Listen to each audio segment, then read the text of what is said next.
नमस्कार, हमारे चैनल में आपका स्वागत है।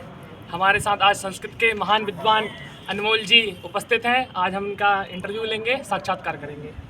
तो नमस्कार अनमोल जी। नमस्कार ललित जी, आपको भी बहुत बहुत धन्यवाद। आपको आपने बुलाया और आप हमारे साथ संवाद कर रहे हैं जी, सबसे पहले आप अपना परिचय दीजिए। मेरा नाम अनमोल झा है।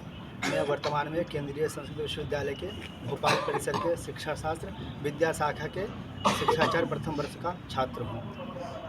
आपका बहुत बहुत स्वागत इसमें। तो आप ये बताइए, आपकी प्रारंभिक शिक्षा कहाँ से हुई? ललित जी, मेरी प्रारंभिक शिक्षा जो है, मैं मूलतः बिहार का रहने वाला हूँ, लेकिन मेरे पिताजी उत्तर प्रदेश में जॉब करते हैं, गोरखपुर, उत्तर प्रदेश का जिला है गोरखपुर, वहाँ पे।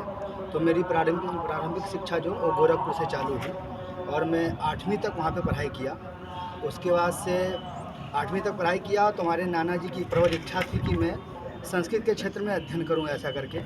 तो मेरे मामा जी संस्कृत के क्षेत्र में आ चुके थे पहले से, तो उनका कहना था कि ये भी संस्कृत क्षेत्र में जाए, तो हमें अयोध्या लाया गया।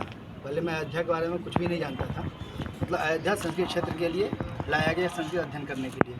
तो मैं अयोध्या में आया। अयोध्या में एक में आश्रम है, श्री मधुसूदन बैकुंठ धाम कटरा मोहल्ला में करके एक स्थान है। वहाँ पे मैं प्रारंभिक स्थान मतलब 8वीं कक्षा से 9वीं कक्षा, इसको पूर्व मध्यमा बोलते हैं। वहाँ एक विद्यालय है श्री गोवर्धन संस्कृत महाविद्यालय उच्चतम माध्यमिक विद्यालय, उसमें प्रवेश लिया।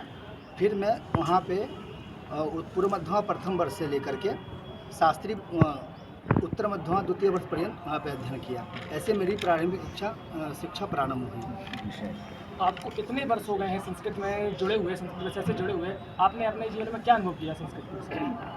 संस्कृत विषय में ऐसा मैंने अनुभव किया कि संस्कृत सबको पढ़नी चाहिए। संस्कृत से हमें क्या प्राप्त होता है? तो संस्कृत से हमें साक्षात संस्कार मिलते हैं।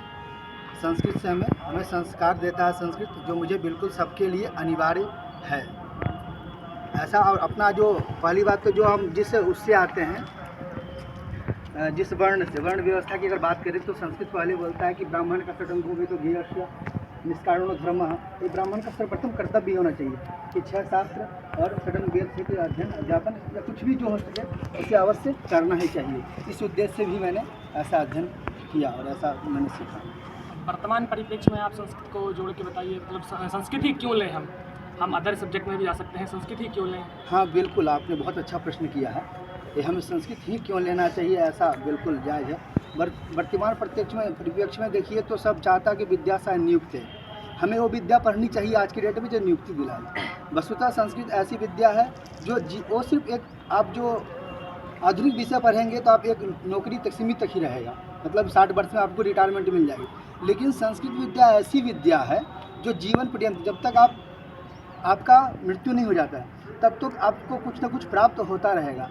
आप संस्कृत से जुड़े हैं तो कहीं ना कहीं आपको कर्मकांड थोड़ा बहुत आता होगा, आप थोड़ा बहुत ज्योतिष आती होगी, आप पंचांग भी देख लेते होंगे। तो बहुत सारे ऐसे समाज में लोग होंगे जो आपको पंचांग दिखाने आ जाएंगे, कोई पूजा पाठ करवाने आ जाएंगे। ऐसे आप इसी क्षेत्र में चले तो आप अच्छा उच्च माध्यमिक में जाना चाहते हैं तो आप प्रोफेसर भी बन सकते हैं, उससे आप लोकल में जाना चाहते हैं तो आप मास्टर भी बन सकते हैं। और अपने संस्कार, अब हम सोचिए जब प्रातःकाल जब उत्थान करते हैं, जब उठते हैं तभी से संस्कृत चालू हो जाती है। कराग्रे वस्ते लक्ष्मी, कर मध्य सरस्वती, कलमुरे स्थितो ब्रह्मा, प्रभाते कर दर्शनम। ये जो सुक्तियाँ ये सब कहाँ से हमें आएगी अगर हम संस्कृत नहीं पढ़ते? ये सब हमें कहाँ से प्राप्त होता है? तो इस संस्कार से हमें प्राप्त होता है।